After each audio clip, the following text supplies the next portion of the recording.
Hello and welcome to Tortle Ninja. It's Arbitrum season, friends! With the launch of the Arbitrum Incentives Program or STIP, the Arbitrum Foundation is allocating $70 million to 56 projects in order to boost trade usage and increase overall liquidity. Some prominent protocols within our ecosystem have been granted these incentives, most notably GMX. Tortle Ninja, of course, takes advantage of this. Our DApp gives you access to around 40% of Arbitrum's TVL or total value locked. When you create DeFi strategies on our platform and execute them, not only do you get your usual yields, but you also receive almost half of the extra rewards that the STIP provides. Even if Tortle didn't apply for incentives, users can still get the most out of it by using Tortle recipes.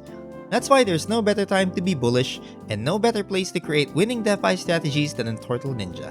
The STIP applies until January 24, 2024, so you've got plenty of time to reap those rewards by visiting our website at tortle.ninja. Thanks for watching!